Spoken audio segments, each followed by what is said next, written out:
So here's record, and let me share my screen. And okay, everybody can see that. So we are on. Uh, I'll tell you in a second what page it is on the bottom here. Bubba's here. Yeah, Bava 24b, Baba Batra 24b. Okay, almost at a Mishnah. So it's like two. There's a red S. Oh, it's not red on your phone, but Came right up. okay. Um, all right. I just need to move something around on my screen here. Okay. Baruch atah Adonai Eloheinu melech haolam shekidshanu b'mitzvotav v'tzivanu la'asok b'divrei Torah. So we're just about.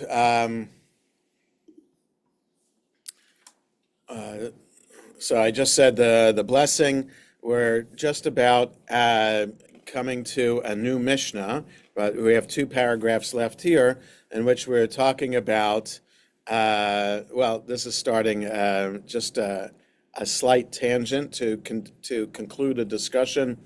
The Mishnah teaches that if it is uncertain whether this one was first or that one was first, that is, we're talking about a tree and the city walls, okay? And whether the branches of the tree are over the city walls, does the owner of the tree have to cut down the tree, or does the city pay for cutting down the tree?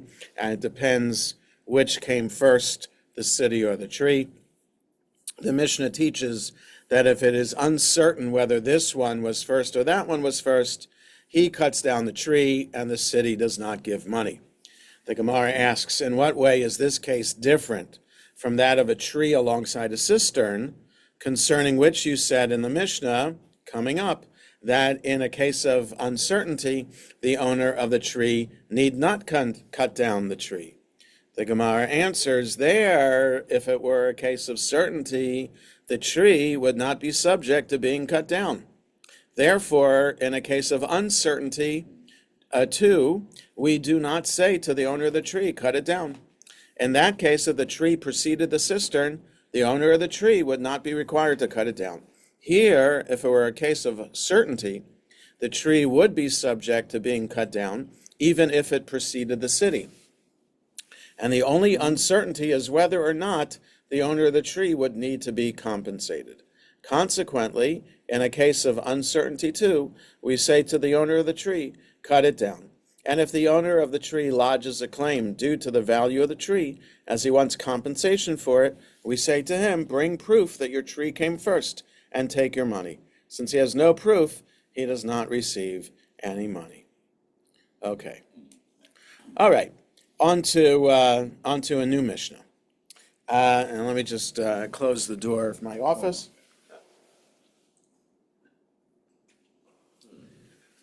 Okay.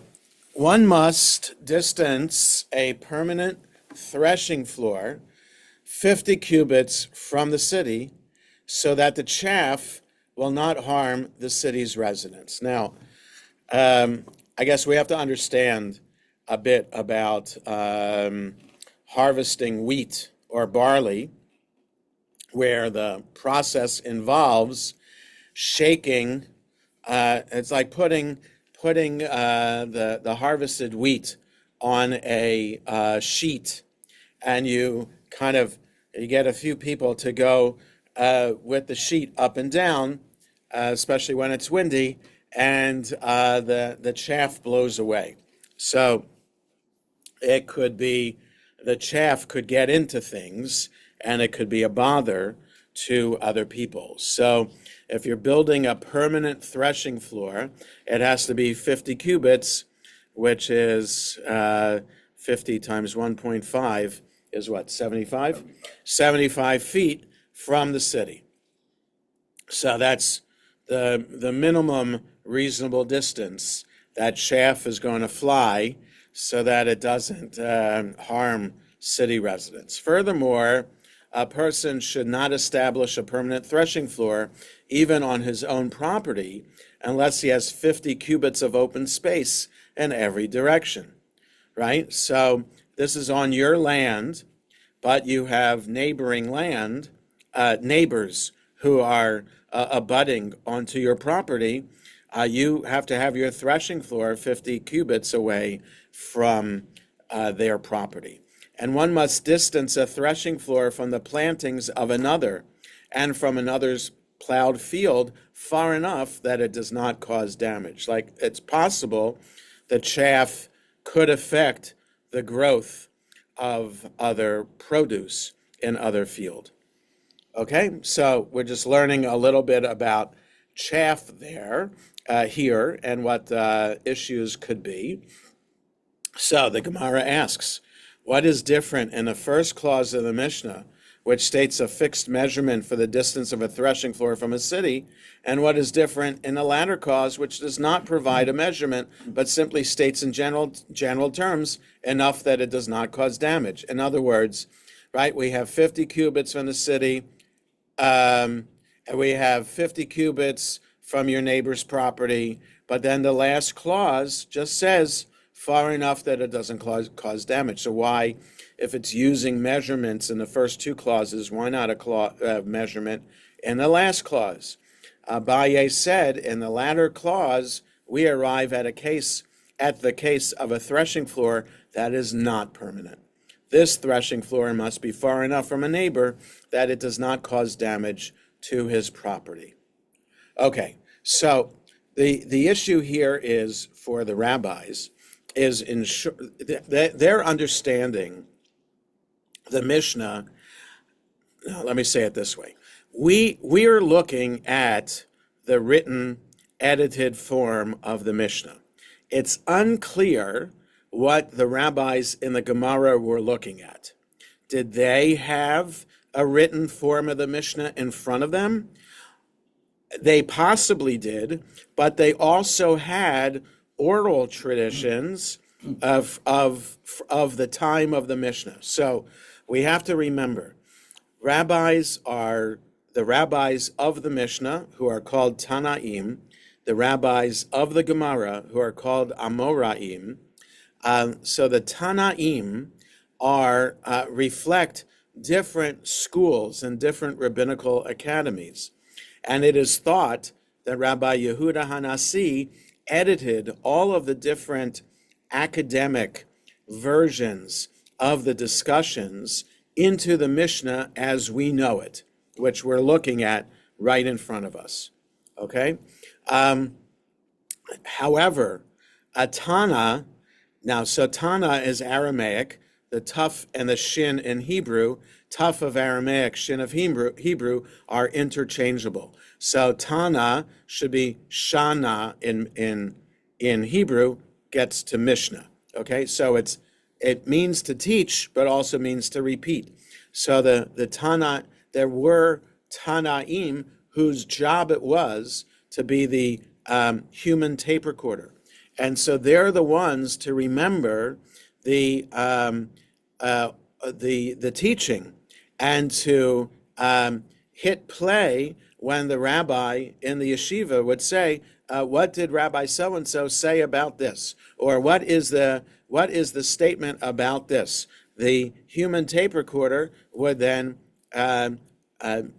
play automatically. And they'd put all those Tanaim together to get the Mishnah that we have. So it's not unreasonable for the Gemara, the anonymous Gemara, to be asking, what is the real version of this particular Mishnah? So, because if it's written down already and edited, well, you would think the editor would have taken enough time with it to ensure that there's consistency in the text. So if you have a measurement in one clause and a measurement in another clause, you should have a measurement in a third clause. Why isn't there a measurement? Okay, so we understand now the thrust of the Gemara's question.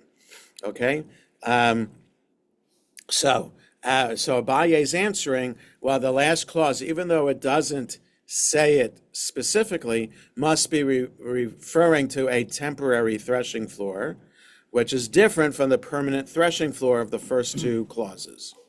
Okay? The Gemara asks then, what are the circumstances of a threshing floor that is not permanent? Like, in other words, it's not like someone's going to be growing wheat one year and then decide not to grow wheat anymore. If you're growing wheat, you're going to have a threshing floor. That's just the process of wheat harvest and production, right? You have to make the stalk of the wheat that you're cutting down from the field into flour, and that process involves threshing. So if you're going to have a wheat field, it doesn't make sense to just have a temporary threshing floor. You should have something permanent. So what are the circumstances of a threshing floor that's not permanent? Rabbi Yosef, son of Rabbi Hanina, says it refers to any threshing floor where one processes such a small quantity of grain that he does not winnow with a winnowing shovel, but employs some other method that does not scatter the chaff as far. This is one resolution of the contradiction. Okay, so maybe you have just a very small field, and the amount of wheat that you're growing, it might produce enough flour to hold you for a couple months. But it's not a large wheat field that's going to provide enough flour to feed a village. So if you have just a small amount, so you're going to winnow, that's the process of threshing, I guess. There's some background to it, but I don't think we need, well, I guess we can look at the background and see about, there you go. So here's a guy winnowing in the field. He takes this like pitchfork shovel kind of thing, throws it up into the air, and you see stuff blowing away. So that's the chaff blowing away. So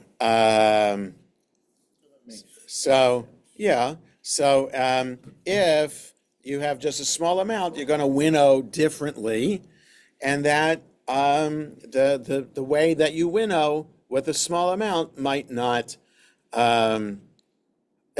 fly as far as if you had a permanent threshing floor and the regular equipment. Rav Ashi said that the phrase "enough that it does not cause damage" is not referring to a distance, but provides an explanation. In other words, the Tana is saying, what is the reason for the ruling of the first clause? As follows: what is the reason that one must distance a permanent threshing floor 50 cubits from the city?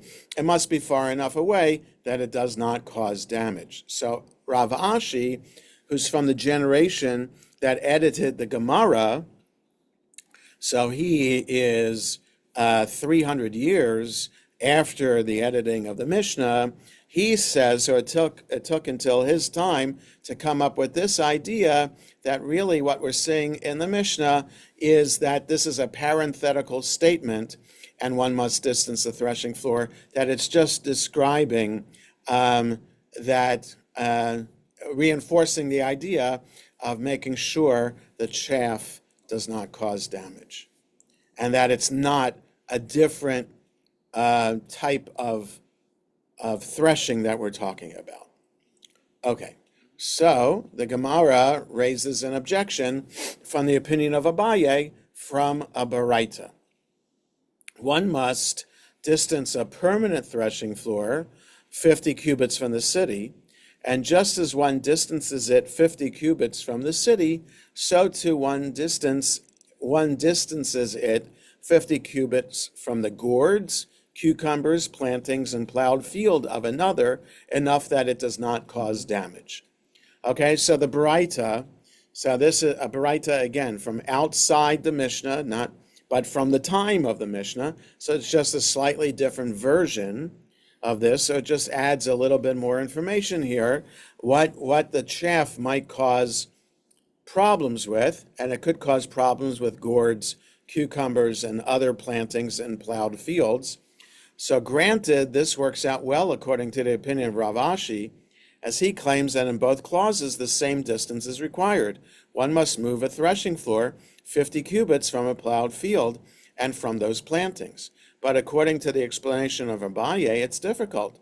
The Gemara comments, indeed, it is difficult. So, okay, so the background here is just adding a thought. This is a cucumber or a zucchini flower, and the chaff could get inside this flower, and it could cause damage to the plant because from that flower comes the cucumber or the zucchini or the whatever gourd. Okay, the Gemara asks with regard to the Baraita, granted one must distance his threshing floor from his neighbor's cucumbers and gourds, as the chaff from the threshing floor goes and penetrates into the heart of the flour and dries it out. But why must one distance the threshing floor from another's plowed field?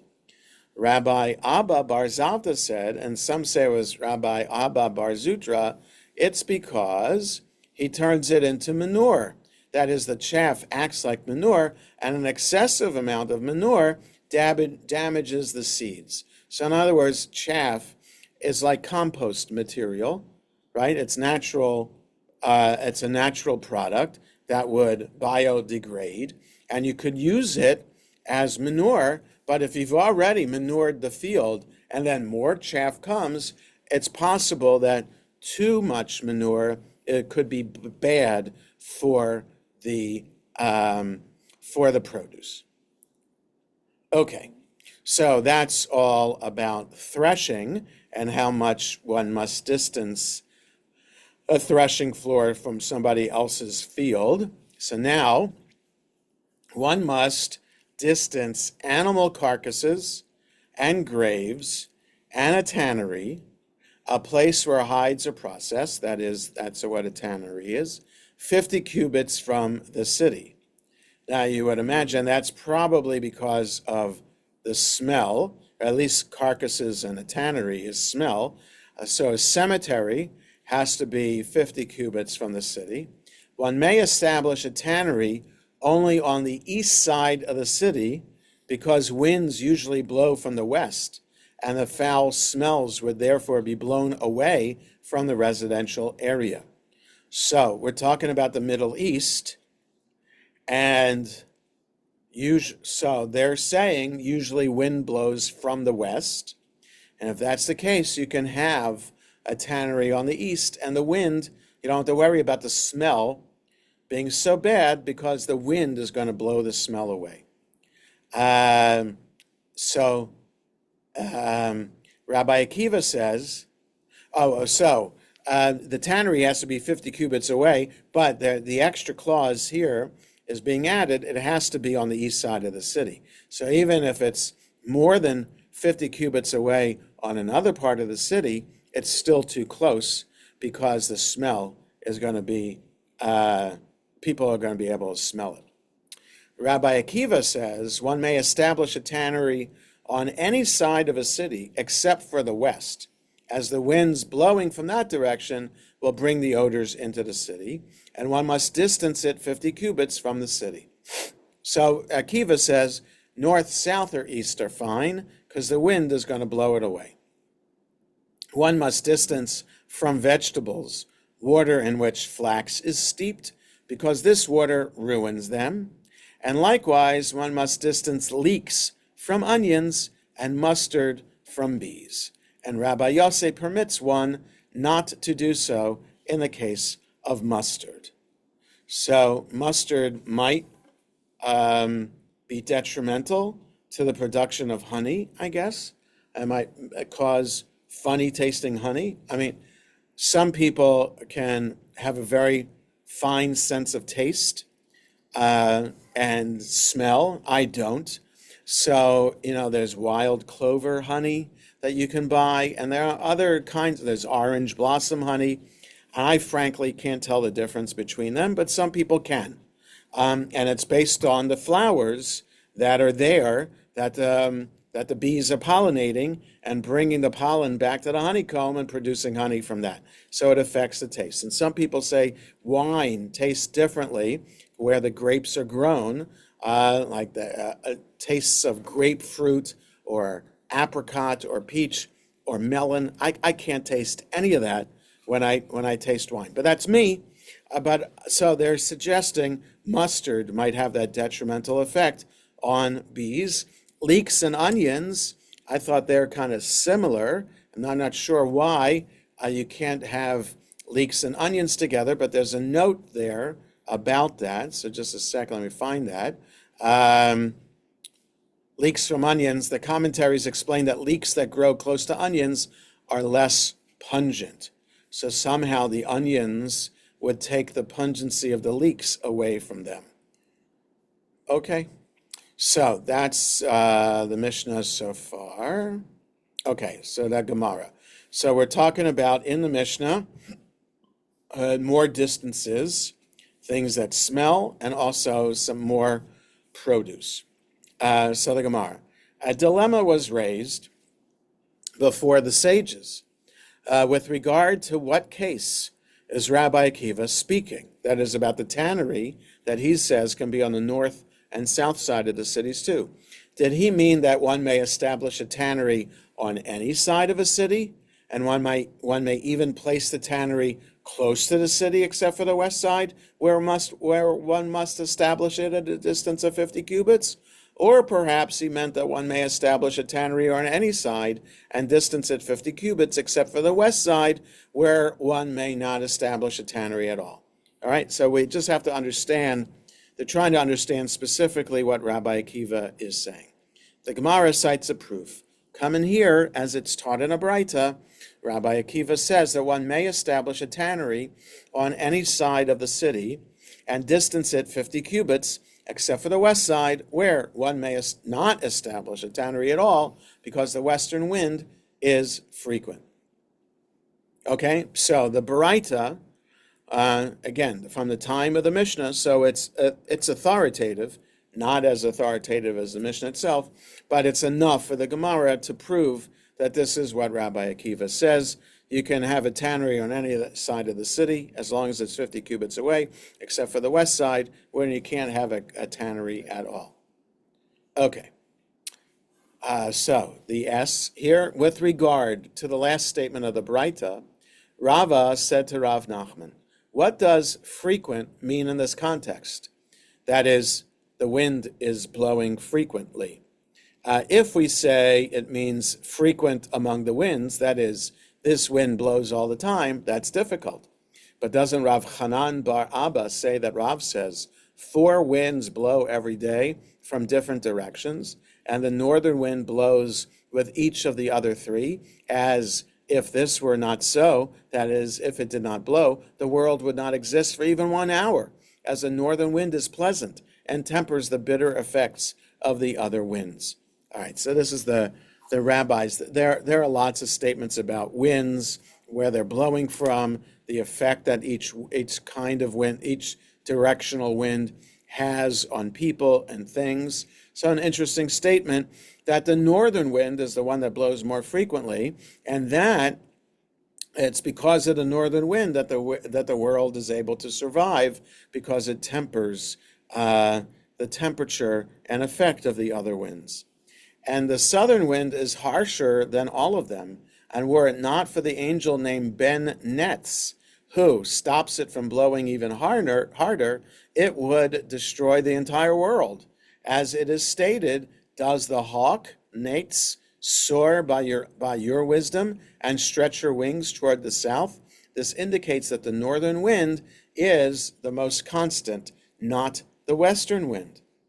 Okay, so statements about the wind, but let's just look at background. Okay, here we go. The southern wind.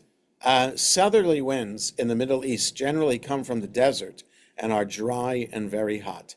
Consequently, they are detrimental to plants and people. So in Israel especially, we know about those kinds of winds and the effect that it has on climate.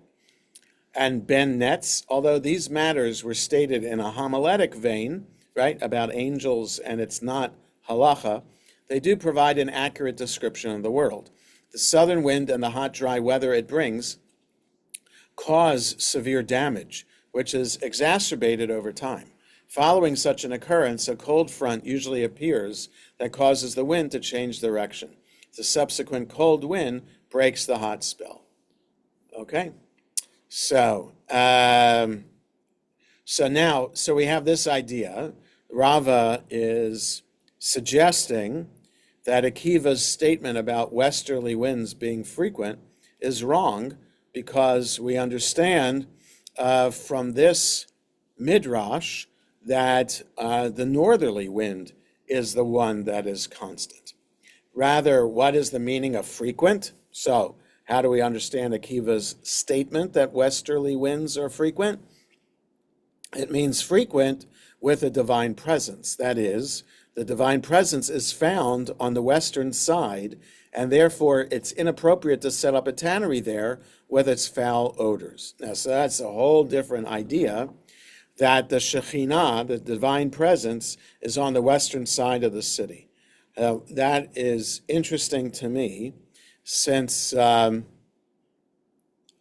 now we're talking about the land of Israel. So I'm thinking that usually we pray towards the east. So why would we turn our back to the Shekhinah, which is on the west? So let's see what this means. Where do they get the idea that the Shekhinah, the divine presence, is on the west? As Rabbi Yehoshua ben Levi says, "Come and let us be grateful to our ancestors who revealed to us the place of prayer. As it is written, and the hosts of heaven bow down to you."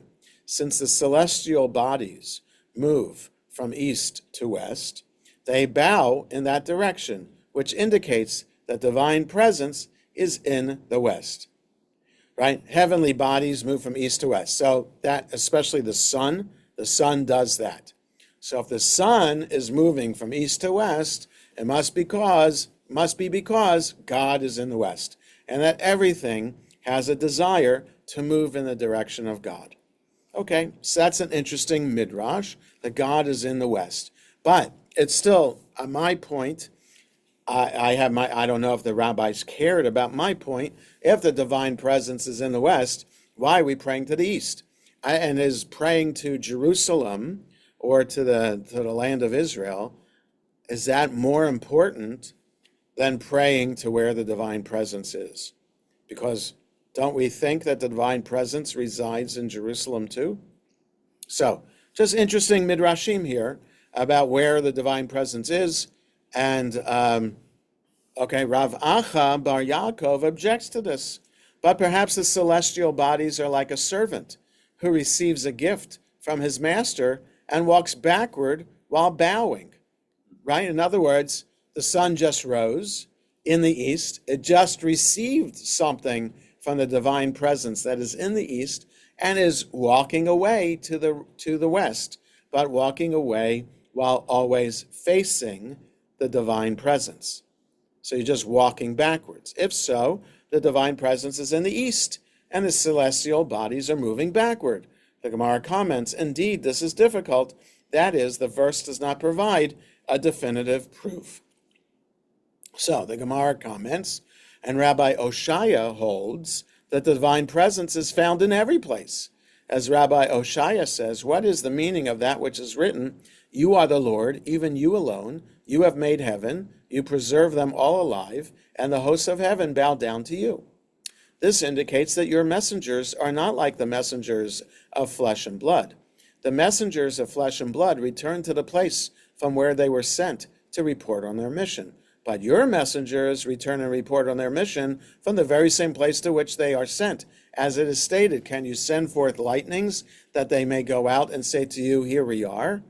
The verse does not state they will come and say, that is, they do not return to their point of departure, but they may go out and say, which teaches that the divine presence is found in every place. So don't teach that Akiva says, have it on the west, can't have the tannery on the west because God's in the west. We think, Oshaya is saying God's everywhere. So the placement of a tannery doesn't matter. The Gemara comments, and Rabbi Yishmael too holds that the divine presence is in every place. As one of the sages of the school of Rabbi Yishmael taught, from where is it derived that the divine presence is in every place? As it is stated, and behold, the angel who spoke with me went forth, and another angel went out to meet him. Although both angels were coming from the divine presence, the verse does not state after him, but to meet him, which teaches that the divine presence is in every place, and therefore the angels depart for their missions from every place. And Rav Sheshet too holds that the divine presence is in every place. As Rav Sheshet said to his servant, set me facing any direction to pray except for the east. Rav Sheshet, who was blind, required the assistance of his aide to prepare for prayer. He explained to his servant, and the reason I do not wish to face east is not because it does not contain the divine presence, but because the heretics instruct people to pray in that direction. Now, the heretics, now Rav Sheshet's in Babylonia, and he should be praying west to Israel. So let's see his background here. The heretics instruct people to pray in that direction. Heretical groups, which included Christians, were many and varied in Talmudic times. The early Christians initially did not choose a particular direction for their prayers, but they built their structures either to face Jerusalem or to face west or east. The Gemara here is apparently referring to heretical sects that were associated with the cult of the sun. These sects were widespread during Rav Sheshet's lifetime. So it's just interesting to me that there's no definite opinion that everybody's praying west to the land of Israel. He says, put me any direction, but not east. Now, I think Catholic churches do face east to sunrise. And that's, has to do with Jesus' resurrection too. So I think churches are aligned. The altar is facing east, no matter where Catholic churches are in the world. So, okay, so we go on with this idea about where God is, divine presence is. Rabbi Abahu says the divine presence is in the west. As Rabbi Abahu says, what's the meaning of Oriah, which is a name for the west? It means the air of God, Avir Yah. That is, this is the place of the divine presence. The Gemara cites a statement connected to the four winds. Okay, so we don't have a definitive answer here about where the divine presence is. Now we're back to the discussion of the winds.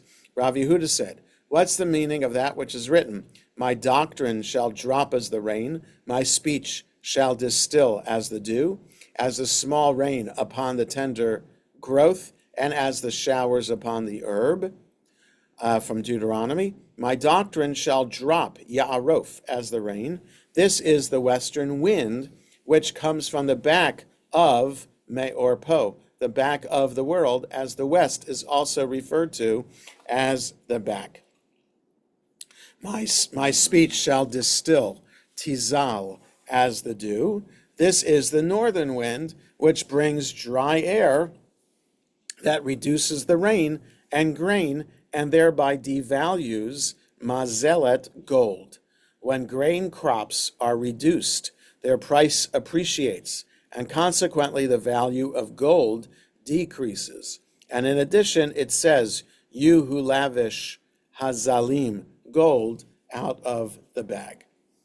As the small rain, kisi'irim, upon the tender earth, this is the eastern wind that rages through the entire world like a demon when it blows strongly. And as the showers upon the herb, this is the southern wind, which raises showers and causes herbs to grow. Okay, so from that one verse in Deuteronomy, those four words there are clues to the four directional winds. It's taught in a Braita that Rabbi Eliezer says, the world, 25b now, the world is similar to a partially enclosed veranda, enclosed on three sides, and the northern side of the world is not enclosed with a partition like the other directions.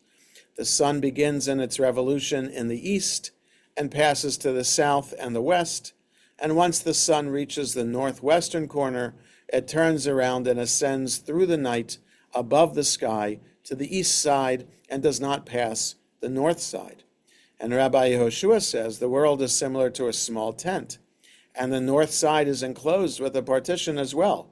But once the sun reaches the northwestern corner, it emerges from this small tent and circles and passes behind the dome that is outside the northern partition until it reaches the east. So I guess it's an explanation of why the northern wind is cold, because the sun doesn't reach it, and so they're coming up with a bizarre scientific explanation of what happens to the sun after it sets in the west.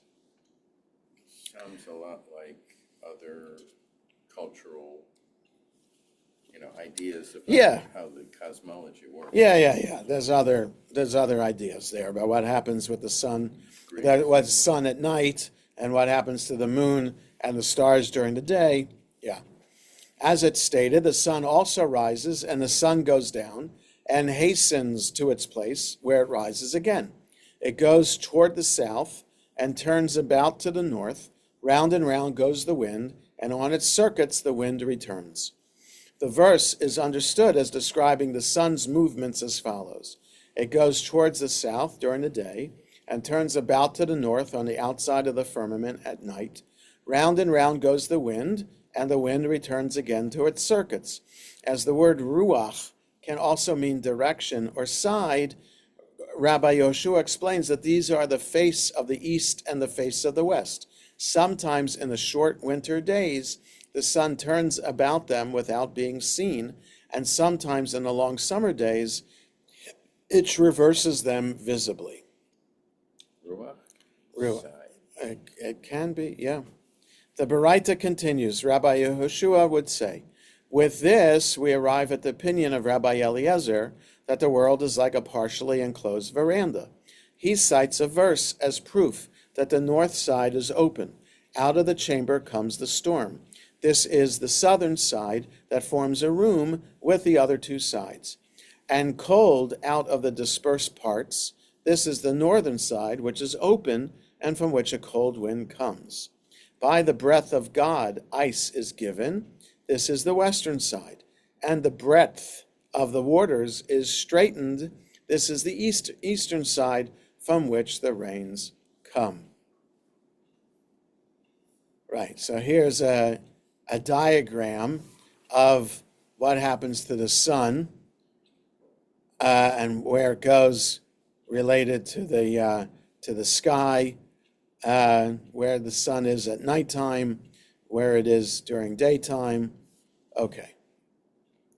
The Gemara asks, but doesn't the master say that the southern wind raises showers and causes herbs to grow? The Gemara answers that this is not difficult. This is referring to rain that falls gently, which waters plants and brings growth. That is referring to a downpour of rain that causes damage. Rav Chisda said, what's the meaning of that which is written, out of the north comes gold? This is the northern wind, which devalues gold by causing a drought that raises the price of grain. And in addition, it says, you who lavish gold out of the bag. Okay, so now more talk about wind. Rav Fram Bar Papa says that Rav Chisda says, from the day the temple was destroyed, the southern wind has not brought rain. As it's stated in the description of the destruction of the temple, he decrees on the right, and there is hunger, and consumes on the left, and they are not satisfied. This means that God decreed that the southern wind, which is called right, shall bring famine with it. And it's written, north and right, you have created them. This proves that the term right means south. And Rafram Bar Papa says that Rav Chisda says, from the day the temple was destroyed, the rains no longer descend from the good storehouse. As it is stated, the Lord will open to you his good storehouse, the skies to give the rain of your land in its season. In a time when the Jewish people perform God's will, and the Jewish people are settled in their land, rain descends from the good storehouse. In a time when the Jewish people are not settled in their land, rain does not descend from the good storehouse.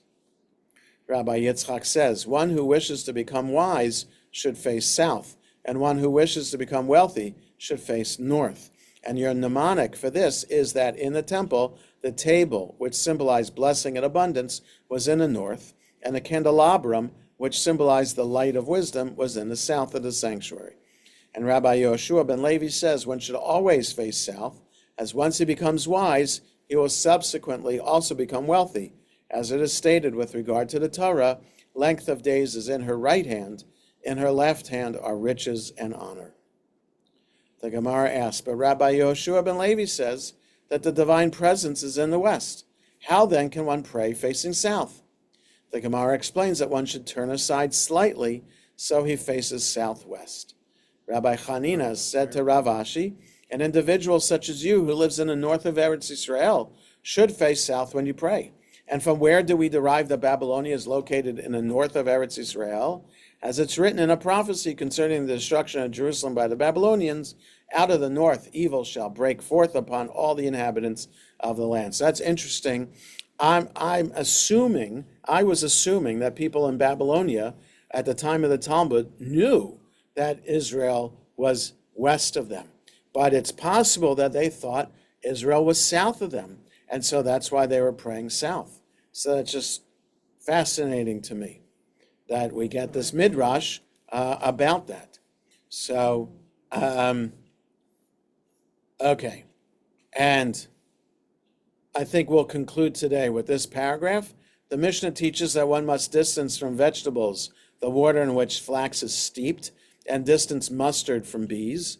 A sage taught that Rabbi Yossi permits one not to do so in the case of mustard, because he can say to the beekeeper, before you tell me distance your mustard from my bees, I can tell you distance your bees from my mustard, as they come and eat my mustard plants.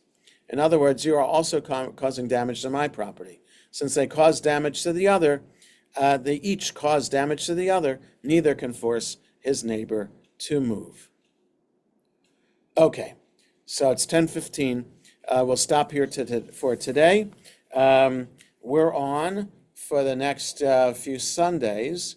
The question is the Sunday of Thanksgiving weekend. There is no Hebrew school that day.